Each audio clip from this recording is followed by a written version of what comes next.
Bonjour les amis, j'espère que vous allez bien. On va faire un petit contenu sympathique aujourd'hui où on va parler de l'offre, comment la construire, quels sont les prérequis pour faire une offre, de quoi tu as besoin réellement pour faire une offre qui fonctionne, euh, quels sont les éléments à intégrer dans une offre, quelles sont les erreurs que beaucoup de gens font, beaucoup d'entrepreneurs font quand il s'agit de faire une offre et surtout quand ils vont la confronter au marché et qu'elle va fonctionner ou pas. Et quel est le processus, quels sont les systèmes qu'on peut utiliser pour avoir quelque chose qui fonctionne en fait, qu'on peut scaler par la suite. Alors, on va dire que ton offre, elle peut être soit ce que tu fais, ton expertise, ton savoir-faire. Ça peut venir de là. Ensuite, ça peut venir un petit peu de ce que tu es. Une passion, ton être.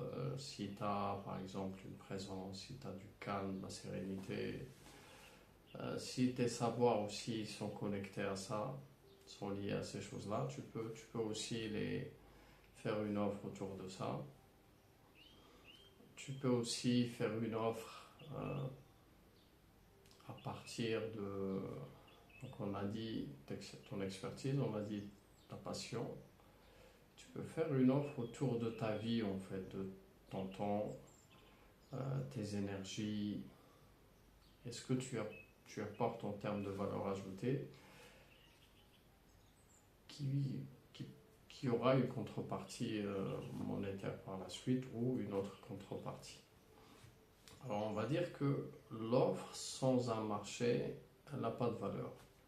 C'est-à-dire que quand toi tu fais des offres, alors est-ce qu'il y a des gens qui veulent l'acheter? Est-ce que ça se vend déjà ce type d'offre? Est-ce que le marché il en veut? Des choses comme ça. Ça c'est les premiers éléments à aller checker, voir un petit peu dans quelle niche tu te situes. Dans quel marché? Est-ce que c'est des océans bleus? Est-ce que c'est des océans rouges? Est-ce que c'est des océans blancs? Est-ce que c'est des océans noirs? En fait, il y a plein d'océans. Il n'y a pas que les rouges et les bleus comme ce qu'on enseigne un petit peu dans le business et dans le marketing. Mais il y a à peu près toutes les couleurs. Donc ça peut être quelque chose d'ultra concurrentiel. Et à l'intérieur, tu peux créer, donc ça, ultra concurrentiel, ça, c'est un océan rouge, et toi, tu vas aller créer ton océan bleu à l'intérieur de cet océan rouge, par exemple, en se nichant sur un tout petit segment de marché où personne ne veut aller, où il n'y a pas beaucoup de concurrence, et toi, tu te spécialises dessus.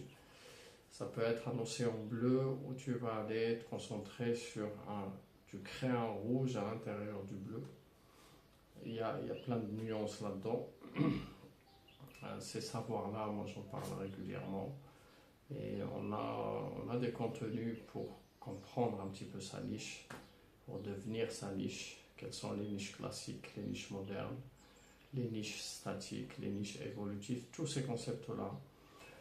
On en parle en détail, en large, et on donne des exercices concrets pour appliquer ça dans ta réalité.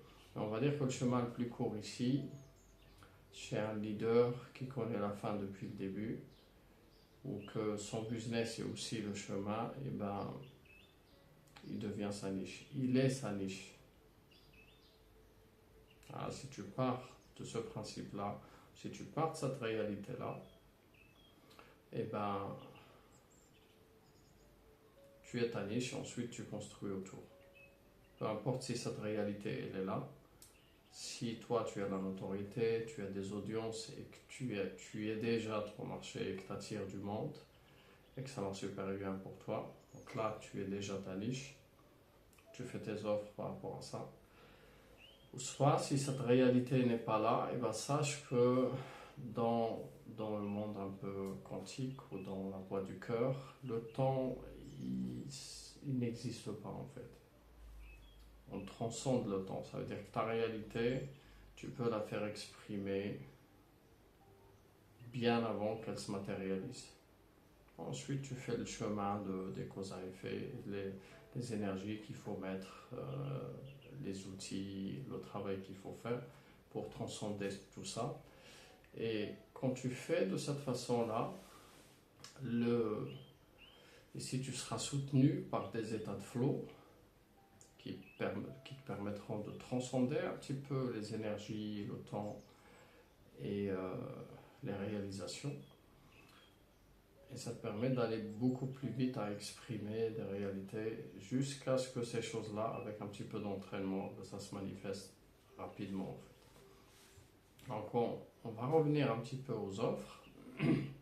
Donc c'est important de connaître son marché et connaître aussi sa clientèle, à qui est destinée cette offre. Est-ce que tu t'adresses à une masse? Est-ce que tu t'adresses à un besoin qui est répandu, à un besoin que les gens achètent? Tous ces prérequis-là, ils sont très importants. Quand toi, tu maîtrises mieux ton audience, tu maîtrises mieux tes potentiels clients, leur psychologie, leur mode de consommation, leur mode de réflexion, leur mode de croyance, leurs besoins, leurs désirs, leurs peurs. Quand tu maîtrises tout ça, c'est plus facile de faire une offre. Alors ici, on a pas mal de résistance ici, et on a pas mal d'erreurs. J'en ai fait pas mal.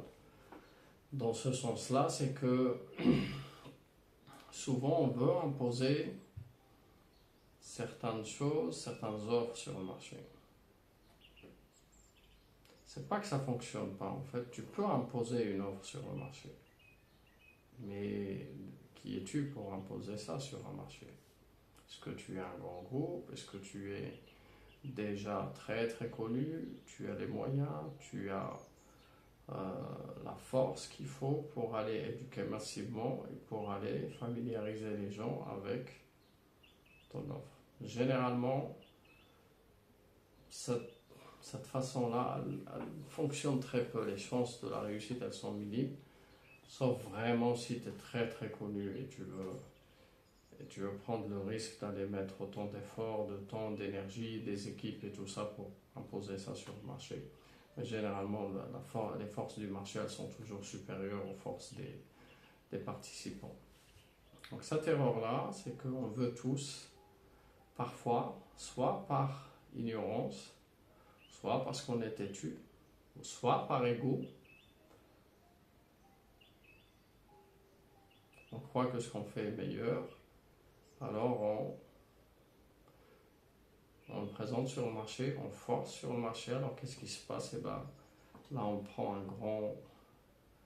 de fortes résistances par rapport à la vente. Personne n'achète cette offre, ou elle ne fonctionne pas très bien, ou elle va marcher très peu et ça ne va pas avoir le succès qu'il faut.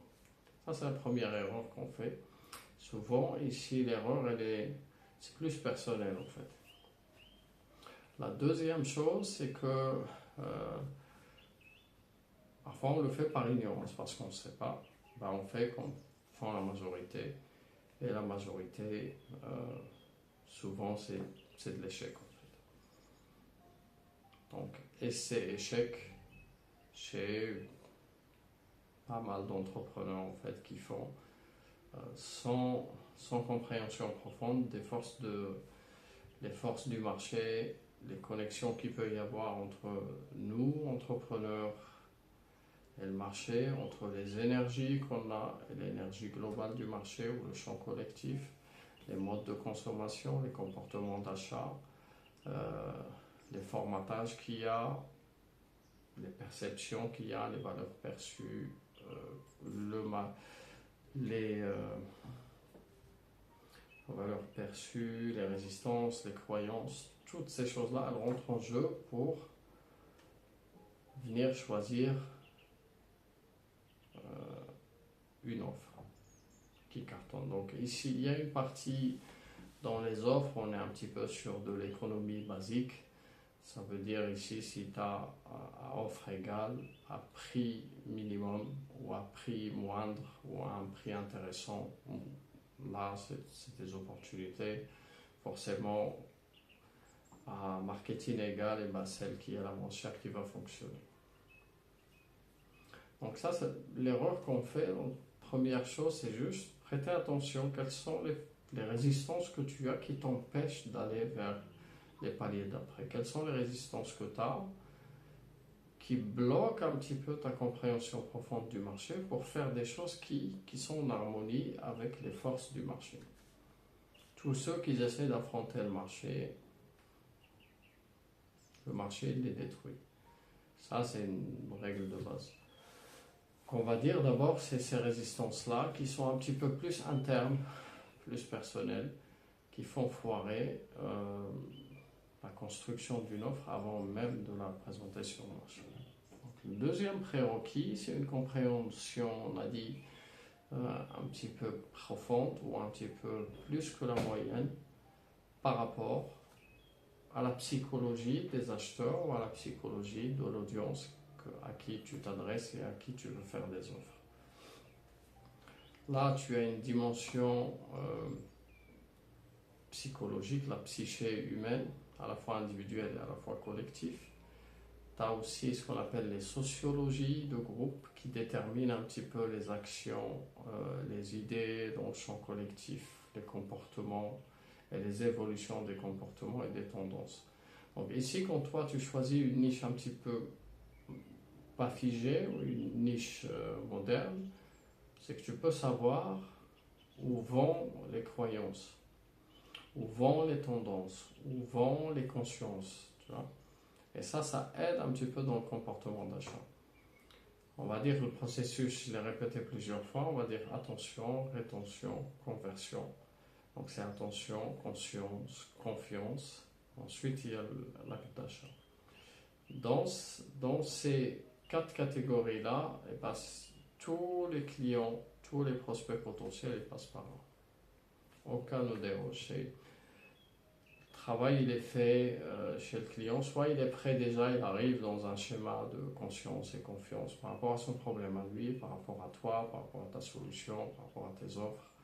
Il arrive à la confiance en lui pour acheter et à la confiance en toi que tu as la meilleure solution.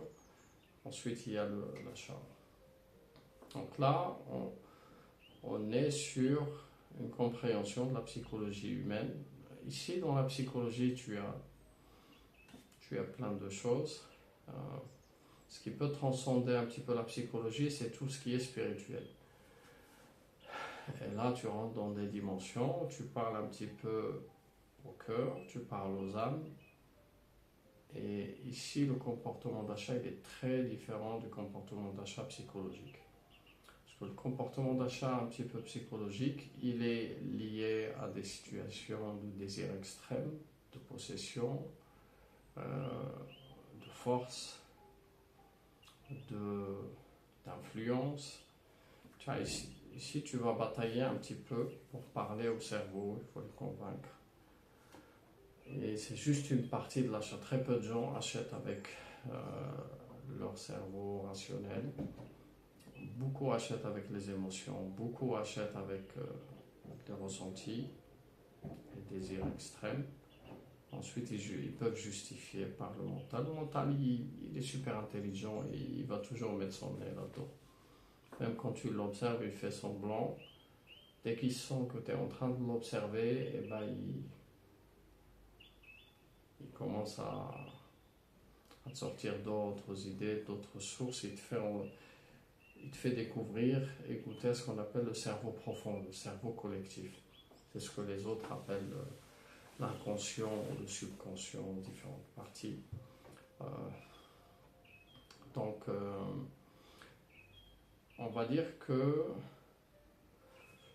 toi, tu vas présenter quelque chose, une offre, soit un produit ou un service, qui va toucher, soit qui va libérer les gens, soit qui va apporter une solution à un problème, soit qui va permettre de réaliser un désir, soit qui va apporter une transformation, une micro-transformation, un cheminement, une évolution. Soit parfois c'est juste des savoirs, parfois c'est des savoirs plus des états d'être que tu fais vivre aux gens. ou des états de flow que tu peux faire vivre aux gens. Et ici, on rentre de ce qu'on appelle la valorisation. Alors, plus ton offre, plus tu mets autant de valeur et autant d'énergie, d'effort et de compréhension. La compréhension, elle est supérieure à l'information. Elle est supérieure, c'est une dimension plus grande. Plus tu as cette compréhension-là, plus tu fais bien les choses et tu mets autant de valeur, ce qu'on appelle la valeur condensée. Y compris là, donc on a parlé du marché, on a parlé de ton client. Ensuite, on va parler de comment structurer des offres, comment les présenter, ensuite comment les communiquer, ensuite comment trouver le bon message qui parle à l'audience, qui résonne avec l'audience. Tout ça, c'est des problématiques différentes. Vous voyez, juste sur un sujet simple qui peut paraître simple comme ça, vous voyez combien d'éléments. Donc, ensuite, on va trouver les véhicules, on va trouver les outils qu'il faut pour aller diffuser ça. Et ensuite, on va trouver les systèmes un petit peu qui nous aident à la vente. Tous ces steps-là. Alors d'abord, donc on va dire que soit tu vends ton temps, soit tu vends tes énergies, soit tu vends des prestations, tu fais à la place des autres. Donc là, c'est un ensemble de savoir-faire, d'énergie, de temps, ils sont tous à l'intérieur. Et ensuite, tu peux vendre ce qu'on appelle, tu montres aux gens ce qu'il faut faire. Tu vois, donc ici, ça peut être des conseils, ça peut être du consulting, ça peut être une roadmap, ça peut être un plan d'action que tu mets pour quelqu'un, pour lui faire éviter par exemple des erreurs, pour augmenter les chances de réaliser soit un désir extrême, soit d'éviter une peur ou une douleur ou une libération, des choses comme ça. Donc, sur les styles d'offres, nous on en parle aussi sur Funnel Flow. Alors on a deux styles d'offres, c'est les offres MVO qu'on utilise, ça c'est valable pour les offres à étiquette. On fait aussi des offres par un. Les offres par un, ce sont des offres qui sont imbattables en termes de valeur et en termes de prix et qui durent dans le temps. Et ça c'est pour ceux qui sont là pour durer. Et ben c'est très bien de faire des offres par un parce que ça, c'est comme tu présentes une force en fait sur le marché, tu présentes quelque chose qui est très compétitif, tu peux porter jusqu'au bout et pour terrasser le marché en fait entre parenthèses. Et ça va te demander à toi d'incarner ou d'être ce personnage-là ou d'être cette personne-là qui veut aller jusqu'au bout et présenter quelque chose de hyper grand et hyper compétitif. Et une belle opportunité pour le marché qui dure dans le temps. Les offres MVO, c'est une offre qui est caviar dans le sens où tu vas t'adresser à très peu de clients, mais tu vas facturer hyper cher pour une transformation profonde. Ça veut dire là, soit tu as une offre business par exemple, comme moi je fais des offres en media buying. Alors ici, généralement, tu apportes un chiffre d'affaires. Tu vois, ça, si tu apportes un chiffre d'affaires en plus, tu factures une partie. Et si le chiffre d'affaires est conséquent, donc forcément, tu vas être plus payé. Donc moi, généralement, ici, je facture 10 à 15% du chiffre d'affaires annuel que je peux apporter, que j'apporte. Parfois, je fais des offres a posteriori, après le résultat, et des fois je l'ai fait avant. Et j'en ai testé plein de styles. Aujourd'hui, je suis résilié à faire des offres que je facture avant, ensuite on construit, parfois je renforce ça avec une garantie. On va voir par la suite quels sont les éléments qui peuvent venir soutenir un petit peu l'offre, tous les petits bonus qu'il y a autour, tous les composants de cette offre-là. On va voir que la garantie aussi c'est quelque chose de très important. Et quelles sont les limites aussi à toutes ces choses-là. Alors, on a dit les deux types d'offres. Si tu veux, sur Fan and Flow, on a un module spécial sur ça qui parle que sur les offres, sur les différents composants pour faire des offres MVO et des offres par un. À partir des éléments, parce que tu ne peux pas faire des belles offres si tu ne comprends pas ce qu'on a dit, ton marché, la psychologie du client. Et ça, c'est des choses en fait qui ne finissent jamais. Ça veut dire que tu es en apprentissage permanent sur des choses-là. Ensuite, on va parler du processus. Alors, une fois que maintenant tu sais faire des offres, quel est le processus de validation d'une offre? Alors, avant que tu t'engages à faire des choses, à construire des choses, ensuite les présenter au marché, tu prends ce risque-là, et tout ce temps-là et ces énergies avant de savoir si ça va fonctionner ou pas. Alors ici, il y a des façons de faire qui minimisent un petit peu ce risque et qui font gagner beaucoup de temps pour aller tester quelque chose rapidement sur le marché. Ça, je vous parle d'une façon scientifique. Dans la voie du cœur, là c'est très différent parce que tu peux rentrer avec une offre rien qu'avec le principe de la certitude. C'est-à-dire au fond de toi, tu sais. Mais ça demande un petit peu que tu as eu, que tu as vu ça, que tu as perçu ça, et que tu sais que c'est ça qu'il faut faire. Et là tu n'as pas de doute, tu y vas en fait. Alors, dans la voie du cœur, le comportement il est un petit peu différent que le comportement scientifique qui va aller un petit peu créer des choses, suivre le processus de validation sur le marché pour avoir ce qu'on appelle une proof of concept. Ensuite, suivre un petit peu les différents éléments pour faire des tests. Ensuite, à partir des tests, réunir les feedbacks et tout ça pour valider un petit peu tout ce processus-là et dire que ton offre, ça y est, elle est validée par le marché, elle est scalable. Ça, il y a d'autres métriques qui rentrent en jeu pour savoir si tu peux aller toucher plus de monde et servir plus de monde avec ce que tu as ou avec qu'est-ce qu'il faut avoir en plus pour aller servir plus de gens et toucher plus de gens. Et là, généralement, c'est soit les outils, soit déléguer, soit recruter en plus, soit de la pub. Il n'y a pas un milliard de choses en fait à faire pour scaler. Nous, on essaye de faire des offres scalables avec très peu d'outils, très peu d'humains, très peu de complexité, très peu de choses en fait. Alors, est-ce que ton offre à toi, elle peut être scalable juste avec toi, avec tes systèmes, avec ton business model? C'est faisable. Chez Fan and Flow, on enseigne ça, que toi tout seul, tu peux aller. Si le désir c'est juste le chiffre d'affaires, eh ben de 100K jusqu'à 500, tu peux les faire tout seul. Il y en a beaucoup qui les font tout seul. Ensuite, tu peux recruter une personne ou deux pour t'aider à faire ça dans les différents compartiments de business. Mais de la façon dont on construit les choses sur Fan and Flow, on n'a pas de setting, on n'a pas de closing. Très simple d'aller scaler son business juste à partir d'une force de délivrabilité, de la condensation de la valeur, le très peu d'outils tout en un. Et bien sûr ici ça demande une maturité un petit peu des entrepreneurs en face pour aller faire ça. Et tous les gens n'ont pas les prérequis et les conditions qu'il faut pour faire ça.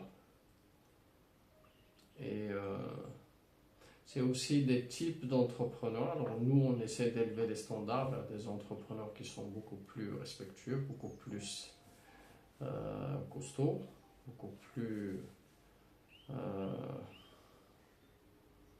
ce que j'appelle les entrepreneurs créateurs. Tu vois, c'est comme quelqu'un qui fait des tableaux d'art de luxe, ou qui fait des tableaux, qui vend des tableaux à une centaine de milliers d'euros, des choses comme ça. Tu as ceux qui font des tableaux qui les vendent à des prix bas et tu en as ceux qui font des prix ultra chers. Il est tout seul. Tu vois, c'est le même travail, sauf qu'il y en a un.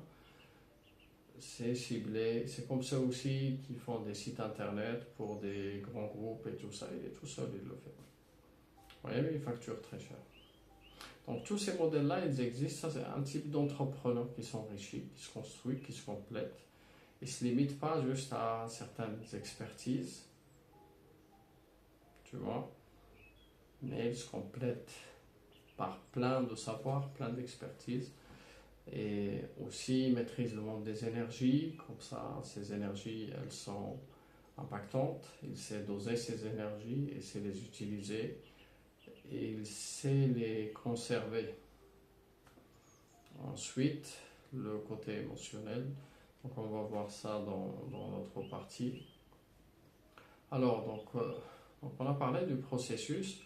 Ensuite, on va parler des différents éléments qui contournent un petit peu l'offre. Donc, ça peut être une garantie, ça peut être des bonus, des services clients en plus, un one-to-one en plus, du temps en plus, la présence, la proximité.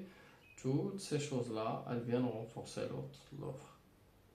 Mais rien de ces choses-là ne fonctionne très bien si ton offre, déjà à la base, elle ne répond pas à un vrai besoin. Si ton offre, elle ne fonctionne pas très bien, tous les surplus que tu vas rajouter, ça va venir juste parasiter un petit peu ton marketing et ça ne va pas fonctionner en fait.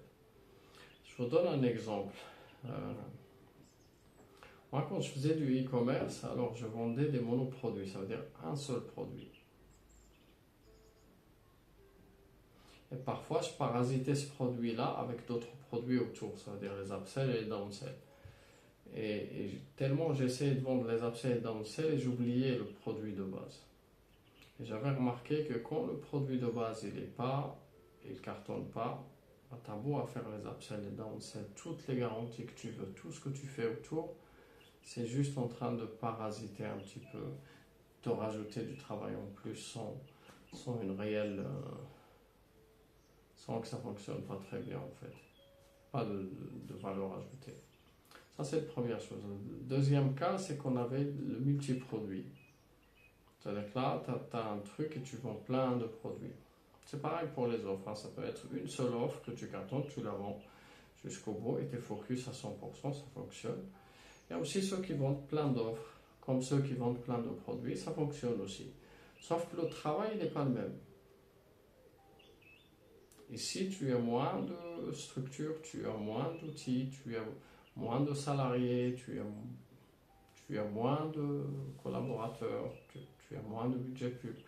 Tu vois, très très peu. Donc, ces deux modèles-là, bien sûr, moi je conseille d'avoir entre les deux aujourd'hui. Donc, j'ai fait le premier et j'ai fait le deuxième. Et j'ai vu un petit peu les limites des deux. Et j'ai vu qui est ce qui est le plus simple à construire, à gérer et à scaler. Et bien sûr, quand tu as beaucoup de choses à faire, bah, c'est compliqué si tu es tout seul. Ou même avec une équipe, bah, il faut que ce soit rentable pour que ça supporte un petit peu les recrutements, le management des équipes, la gestion des équipes, la gestion des budgets pubs, la gestion des prestataires, la gestion de la délivrabilité. Donc il y a beaucoup de frais de structure. Et moi, avant dans le business caviar, enfin même maintenant, la première chose qu'on faisait, c'était de faire le point et structurer le business. On canalisait un petit peu et là on utilisait la loi du moindre effort, on utilisait les 20-80 et on allait un petit peu plus loin pour aller chercher les 4% qui généraient les 64%. Cette stratégie-là, elle ne fonctionne pas pour tout le monde. Elle fonctionne que sur certains cas spécifiques, sur certains marchés et sur certaines expertises ou certains domaines où on peut le faire. On va dire que quand le marché il est très grand, on peut le faire. Quand le marché il est très petit, c'est très compliqué d'aller segmenter encore plus et de limiter un petit peu parce que quand tu t'adresses par exemple aux entrepreneurs, les entrepreneurs il n'y a que 13%. Si tu retires les grosses boîtes, les grands groupes et compagnies, ben, il reste que très peu d'entrepreneurs. Une petite partie elle cartonne, une autre partie c'est un niveau moyen et le reste, la masse, elles sont en difficulté. Tu vois? Et donc c'est pour ça qu'aller segmenter plus sur des petites niches, parfois ça peut être complexe. Il faut c'est faisable, mais si tu as une certaine finesse et si tu as les ressources qu'il faut pour aller tenir et aller porter un petit peu tes offres jusqu'au bout sur certains segments. Voilà, je pense que c'est un peu tout sur l'offre. Si tu as envie de savoir comment on le fait concrètement, là j'amène juste une dimension de la compréhension. Il faut que tu saches un petit peu comment construire une offre à partir des bonnes bases, comment la tester, la prouver, ensuite la scaler, avant que tu rentres dans des constructions. On a tous fait ces erreurs-là, c'est qu'on a construit des choses, on a construit des formations, on a construit des programmes, et ensuite au moment de les commercialiser ou de faire un marketing pour les vendre, là, il n'y avait personne pour les acheter. C'était très compliqué. Alors ici, il y a aujourd'hui des nouvelles façons de faire. Bien sûr que quand toi tu viens à la fin, ça veut dire que tu construis un petit peu ton être caviar, ce que j'appelle l'être caviar. Tu construis une force, tu construis une autorité, tu construis pas de la façon, pas les concepts, parce qu'ils se disent sur le marché. Moi, ce que je partage ici est totalement différent. Mes angles sont différents, mon parcours est différent, donc forcément mes solutions elles sont différentes. Et souvent, je ne suis pas très d'accord avec beaucoup de stratégies, beaucoup de choses qui se font sur le marché. Je ne suis pas très d'accord avec ça parce que je trouve parfois que ça me manque d'humain. Je trouve parfois que les promesses ne sont pas tenues. Et je trouve aussi que parfois ça peut être grossier, mensonger. C'est de la manipulation parfois. Je ne dis pas qu'il n'y a pas qui font des belles choses, il y en a. Il y a une rareté qui fait des belles choses, mais la majorité c'est juste vendre pour vendre et on s'en fout complètement si la promesse elle est tenue ou si les gens ils ont eu les transformations qu'il faut. Parce qu'après on peut justifier comme on veut. Je suis pas dans ce délire là. On veut faire quelque chose de sain, quelque chose de durable, quelque chose de moins stressant ou pas de stress du tout. Un business à l'image de notre être. Qu'est-ce qu'on peut dire aussi? On peut dire aussi sur la temporalité, c'est que est-ce que tu fais quelque chose de saisonnier, comme par exemple il y a des gens qui vendent quand tu vends des produits, tu as des produits d'été, des produits d'hiver, comme les offres, il y en a qui les vendent dans des challenges et ils font des cycles.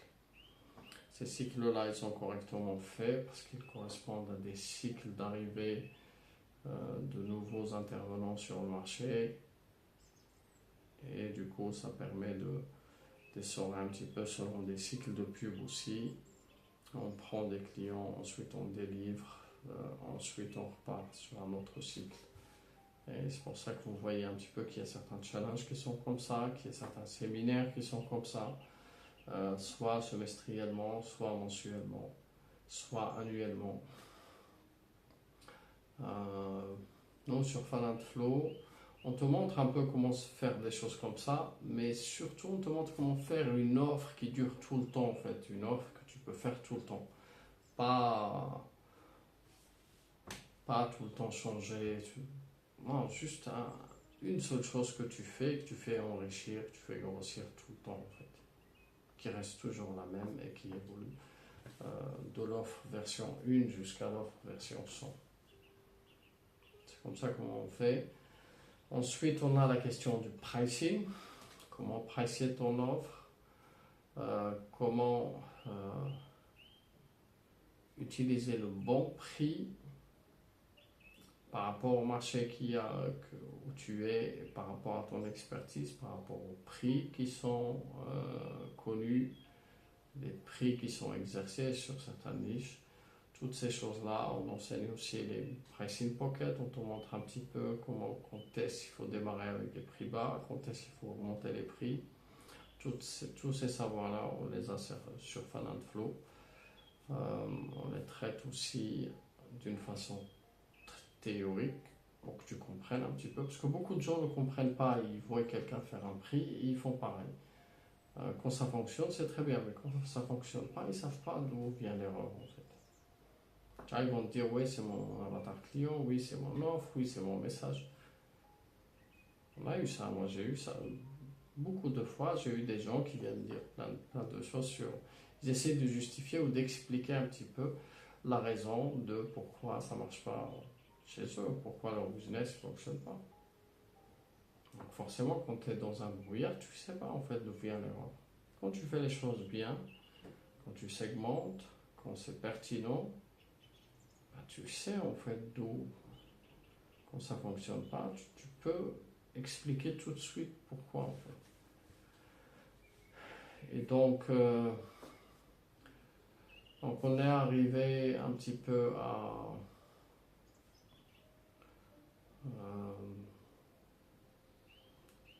j'ai perdu le fil. Donc ensuite, on va partir au dernière partie de cette vidéo où on va parler de celui qui fait l'offre. Parce que l'offre, si c'est ta création à partir d'un certain nombre de savoirs, d'expériences, de compréhension, et ben ton être aussi, il est sujet à ces évolutions-là. Lui aussi, il peut faire les mêmes erreurs. C'est comme un miroir. Tout ce qu'on a dit au début, bah dis-toi que toi aussi, c'est pareil. Est-ce que tu as des fortes résistances? Est-ce que tu es quelqu'un qui va changer tout de suite ce qui fait au premier rejet, tu vois, ton offre, au premier non? Ou bien c'est quelqu'un qui va suivre un processus et qui va parfois insister quand il faut, qui va lâcher quand il faut, et qui va évoluer. Tu vois, qui va doser un petit peu ses énergies, qui va avoir les consistances qu'il faut pour utiliser, pour aller marketer son offre correctement, pour aller faire des stratégies de contenu ultra inspirantes, ultra impactantes et qui durent dans le temps. Est-ce que c'est quelqu'un qui s'observe un petit peu, qui se remet en question, qui s'améliore et qui cherche des meilleures compréhensions de son être, tu vois, de ses mondes humains, de ces mondes qu'il y a à l'intérieur de lui, des guerres qu'il y a entre lui, ces batailles-là qu'il y a entre lui, les conflits qu'il peut y avoir internes et externes, les différents schémas de pensée qu'il peut avoir, les différentes structures mentales qu'il peut utiliser. Ensuite, est-ce qu'il y a une harmonie avec le cœur ou pas? Est-ce qu'il y a une harmonie avec le corps aussi? Hein? Donc c'est très important d'aller se comprendre sans trop perdre du temps. Parce qu'il y a beaucoup de gens qui passent toute leur vie à vouloir se développer personnellement et on a vu un petit peu ce que ça apporte ces choses-là en fait. Il y a des maîtres et des savants qui ont passé toute leur vie juste en réglant un seul truc. Tu vois? Alors quel est, je vais dire entre parenthèses, ce mindset? Même si ici les concepts, le marché est formaté par beaucoup de concepts, le mindset aujourd'hui on commence à moins l'utiliser. L'alignement aussi, la dernière fois il y a eu un post sur ça d'Elodie où elle parlait un petit peu d'être aligné. Moi j'ai répondu que c'était un leurre. Qu'est-ce que tu veux aligner? Parce qu'il y a, c'est des mondes entiers en fait qu'il faut aligner.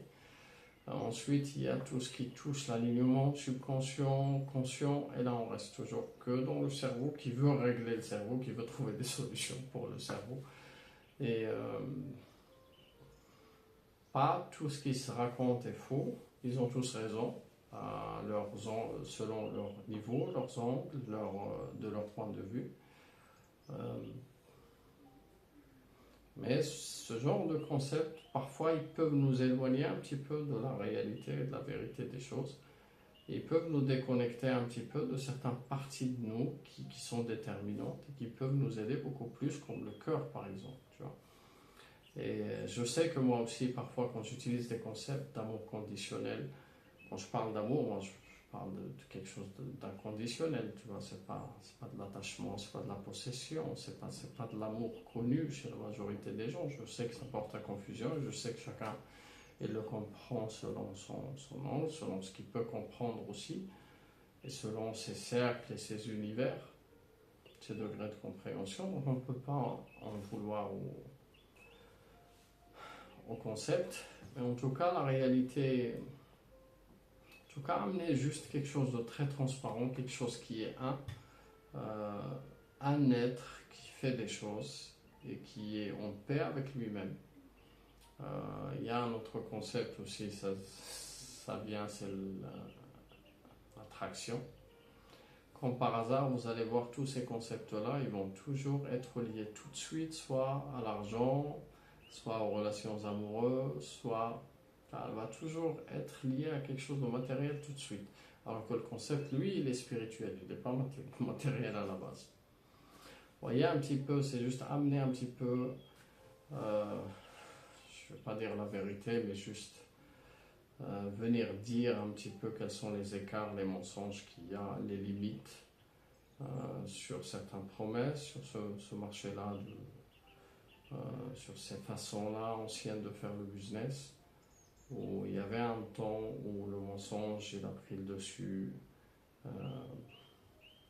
l'imposture, toutes ces valeurs-là qui ne sont pas humaines à notre sens, qu'ils avaient pris un petit peu le dessus, mais on assiste à des changements radicaux, on assiste un petit peu à des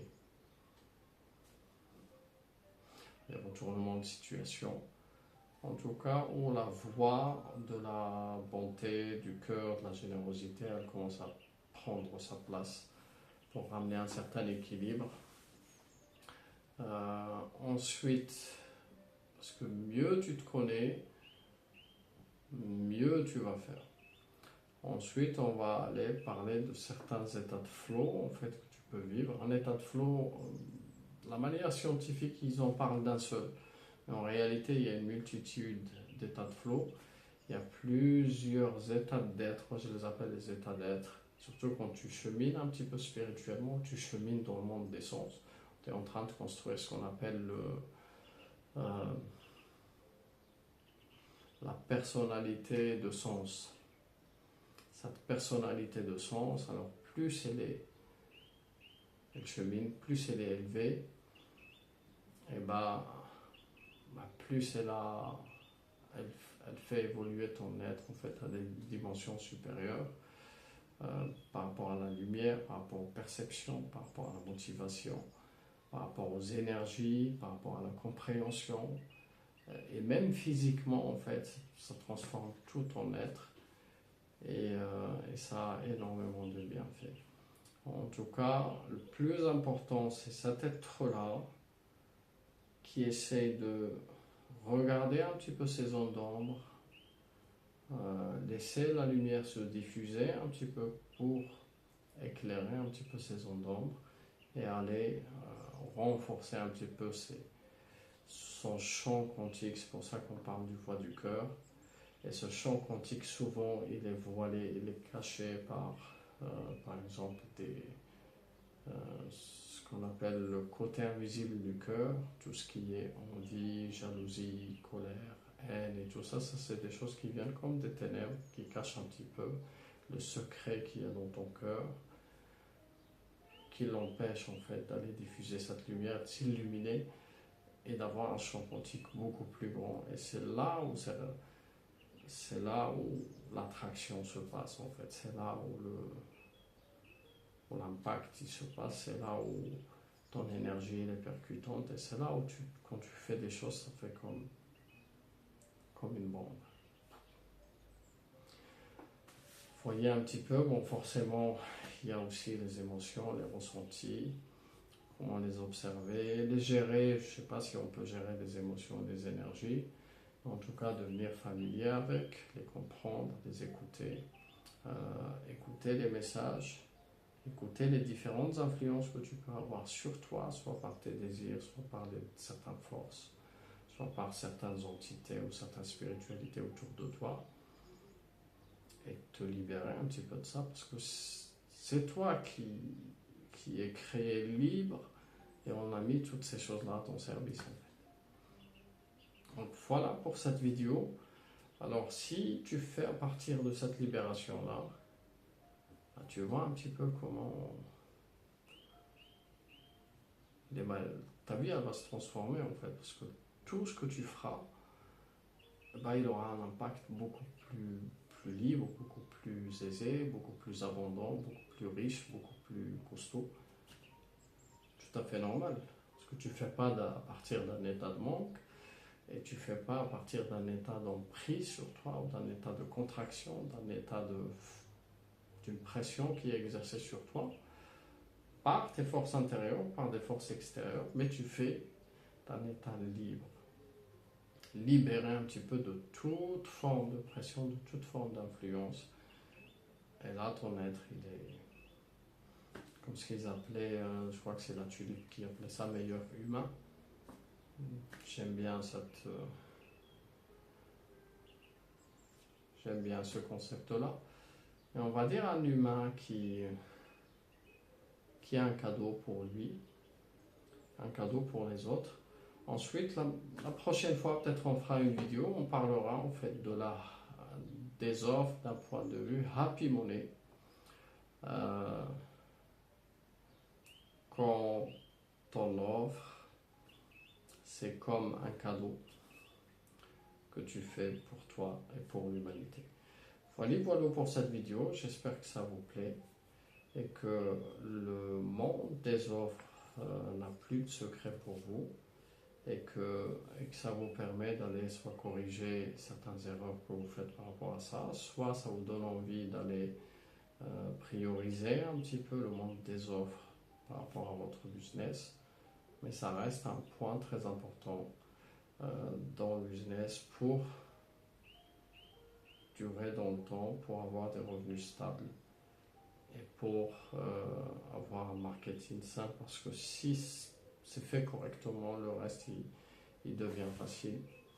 Et bien sûr, c'est toi qui es en question, c'est toi ton offre, c'est pas l'offre n'est pas toi, mais c'est toi en fait ton offre. C'est très important de partir de là, partir de cet être-là qui fait les choses avec légèreté, avec inspiration, avec abondance, et qui intègre énormément de sens, qui intègre énormément de savoir, de valeur, et qui voit aussi ce qui peut se passer dans le monde invisible, dans ce monde de causes-conséquences. C'est que est-ce que ton offre, elle génère de la happy money, des gens heureux, ou bien des haters ou des gens qui ne seront pas contents de ce que tu fais, parce que ici, les conséquences d'un côté ou un autre, elles vont te retourner en fait. Et voilà, profitez bien et on se dit à très bientôt.